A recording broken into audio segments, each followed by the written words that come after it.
Bienvenue dans le podcast Simplement vrai. Je suis Anne Bergeron, ta partenaire de motivation et d'inspiration. À chaque épisode, prépare-toi à être propulsé afin de vivre à ton plein potentiel. Maintenant est le moment de reprendre le pouvoir sur ta vie, ton bien-être et ton énergie. Sans limite, je te partagerai ce qui fonctionne pour moi, des petits bouts de mon histoire, des expériences, des trucs, et ce, en toute humilité et authenticité. Être simplement vrai, c'est le premier pas vers une vie puissante. Être simplement vrai, c'est possible et ensemble, on va y arriver.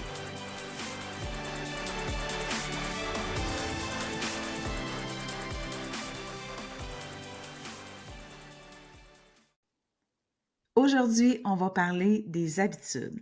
J'ai décidé de nommer cet épisode-là « La vraie valeur des habitudes ». Parce que tes habitudes et tes actions, oui, elles ont une valeur. On va s'imaginer que notre vie, c'est un compte bancaire. Chacune de tes décisions, chacun de tes choix représente une transaction. Est-ce que tu crois que tu es plus en déficit ou en excédent si tu faisais un bilan de santé?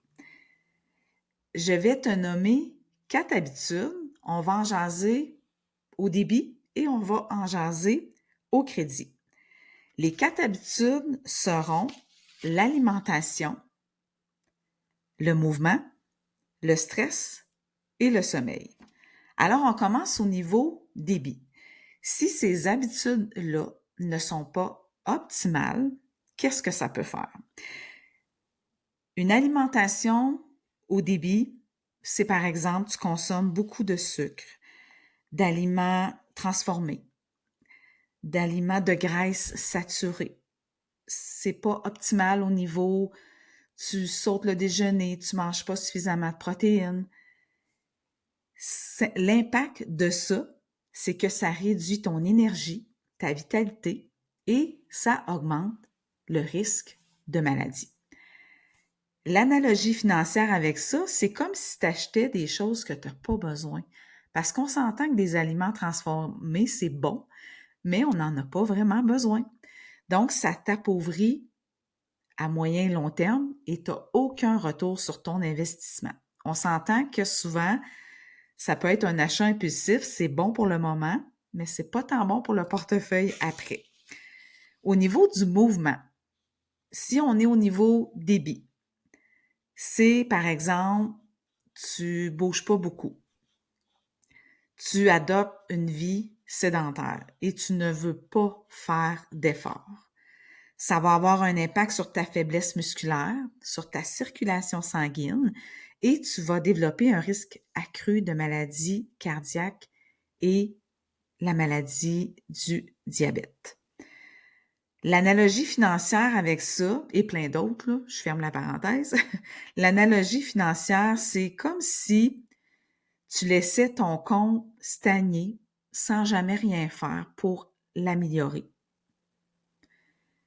T'investis pas. Ça revient à laisser ton compte se déprécier. Au niveau du stress, si on est toujours dans le débit, tu vis sous pression, tu ne prends pas soin de toi, tu ne prends jamais le temps d'être dans le moment présent. Le stress chronique nous épuise, nuit à notre système immunitaire, nuit à notre santé mentale, physique. C'est comme si tu accumulais des dettes et tu les remboursais jamais. Ça devient un gros fardeau. Au niveau du sommeil, si on est dans le débit toujours, tu ne dors pas suffisamment, tu ne dors pas bien. Qu'est-ce que ça va avoir comme impact? Tu vas avoir une fatigue persistante, une mauvaise concentration. Ça va avoir un impact sur ton humeur. Quand on est fatigué, on est marabout. Et bien sûr, ça va nuire à tes performances au travail. Ça va nuire si tu as des performances sportives à faire. Ça ne sera pas optimal. Chaque nuit où tu négliges ton sommeil, c'est une petite dépense qui t'appauvrit. À court terme, on s'en aperçoit pas tant. 1 ou 2 nuits, ça va. Mais passe plusieurs nuits consécutives sans bien ou pas dormir, je suis pas sûre que ça va bien aller. Donc, ça t'appauvrit ta santé. Ça, on est, on était dans le débit. Maintenant, si on décide de monter ça dans le crédit un peu, de s'aider un peu à se sentir mieux, à ce que ça devienne des bonnes habitudes. Au niveau de l'alimentation, on peut faire des petits efforts pour manger plus de légumes, plus de fruits, plus de protéines, équilibrer notre alimentation dans une journée. Ces choix-là vont nourrir notre corps, nous donner de l'énergie et on va beaucoup mieux fonctionner. L'analogie financière avec ça, je te dirais que c'est comme si tu avais un repas santé. C'est bénéfique à court terme, moyen terme et même à long terme. Chaque collation, chaque repas que tu choisis de façon saine va t'aider. Ensuite, pour le mouvement, l'entraînement, l'exercice, peu importe comment on le nomme, si tu décides de mettre ça au crédit, d'en faire une bonne habitude, ça va avoir un impact sur ta santé cardiaque, sur ton humeur, ça va renforcer ton système immunitaire, tu vas être mieux outillé pour affronter tout ce qui se passe autour de toi, tu vas te sentir forte, tu vas te sentir belle aussi. L'analogie financière par rapport à ça, c'est comme si tu investissais dans une propriété. Tu investis de l'argent, tu mets du temps, tu mets de l'effort parce que tu sais qu'il va y avoir un bien-être général qui s'en vient. Au niveau du stress, si tu décides de l'optimiser, de mettre ça au crédit, c'est de pratiquer peut-être, je te donne des idées, méditation, respiration consciente. C'est quoi ta technique à toi pour gérer ton stress? On est toutes différentes. Le coloriage, le dessin, la lecture, le yoga, ce bout-là, là, il t'appartient parce qu'on est toutes différentes, mais il y a certainement quelque chose qui te fait du bien. L'impact de ça, c'est que ton stress va diminuer. Tu vas être plus résilient à ce qui va t'arriver. Tu vas te sentir plus fort, plus sereine. L'analogie financière avec ça, c'est comme si tu épargnais de l'argent, un petit peu. Tu te mettais un coussin, tu es prête, il arrive quelque chose, il y a un petit coussin, il est là, en cas. Ça t'aide à avoir une stabilité. Et le dernier, le sommeil, si on veut le mettre au crédit, quand on dort suffisamment, quand on a un sommeil réparateur, excuse-moi, ça a un impact sur tout. Le sommeil, là, c'est tellement important. Ça va améliorer ta récupération.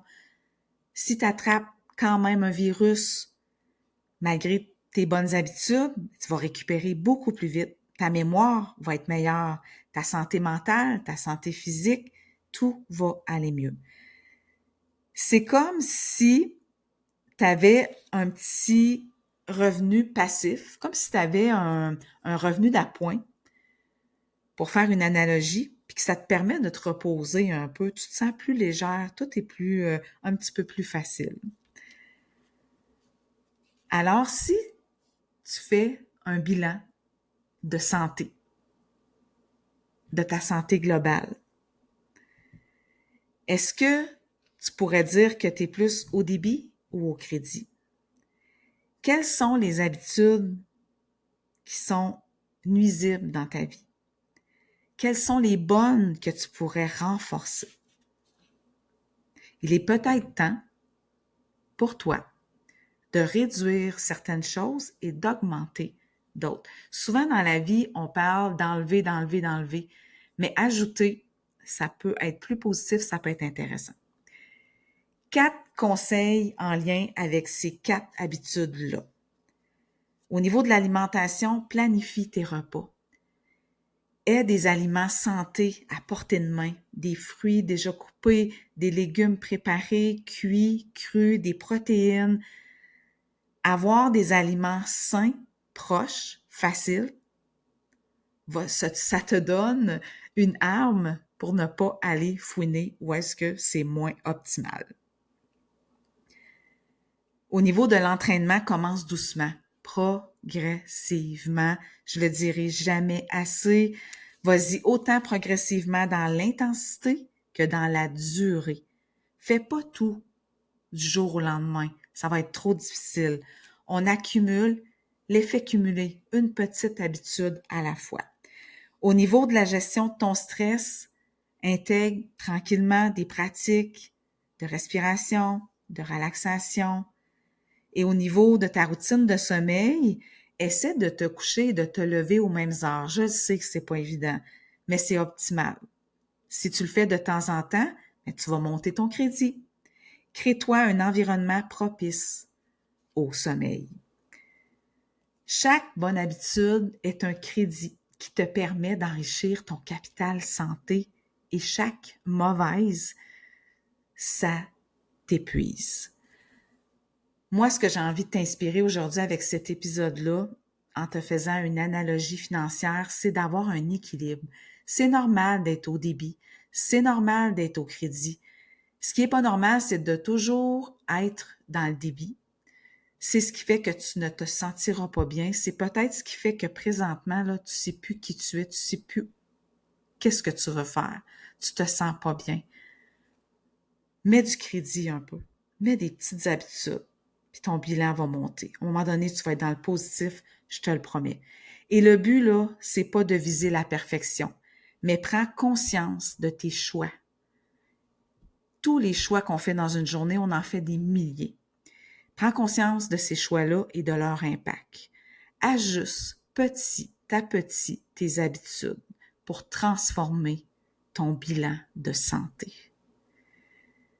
Sois une gestionnaire de ta vie, de ta santé. On parle de bilan financier, là. Si tu te voyais comme la PDG de ta vie, sois la gestionnaire. Prends ça en main. Prends tes habitudes en main. Une sphère à la fois. Une parmi les 4 que j'ai nommées. Fais des petits pas. Puis après ça, mets-en un autre, mets-en un autre, mets-en un autre. Pense à ton capital santé la prochaine fois que tu prendras une décision ou que tu feras un choix. Je te laisse sur 2 suggestions de lecture. Le pouvoir des habitudes de Charles Duhigg. Je suis pas sûre que je le prononce comme il faut. Et Un rien peut tout changer de James Clear que je suis en train de lire justement. Il nous invite à prendre conscience qu'un rien, une petite chose peut tout changer. Donc, la prochaine fois que tu prendras une décision, que tu feras une action qui est au niveau de l'alimentation, l'entraînement, le sommeil, le stress, pense à ton capital. Est-ce que je suis au débit? Est-ce que je suis au crédit? Fais un bilan quotidien, un bilan hebdomadaire, un bilan mensuel, un bilan annuel. Parfois, ça permet de voir que finalement, on est plus au crédit qu'on pensait. On voit trop souvent ce qu'on fait pas et non ce qu'on fait. Alors voilà, j'espère que ça va t'inspirer à faire de toi la gestionnaire de ta vie. Si tu as aimé cet épisode, partage en story et parle-en à ton entourage. Laisse-moi un 5 étoiles sur Spotify, un pouce, un commentaire sur YouTube. N'hésite pas à venir m'en jaser en privé sur mes réseaux sociaux, Instagram, Facebook, TikTok. Et surtout, n'oublie pas d'être tout simplement vrai. À bientôt!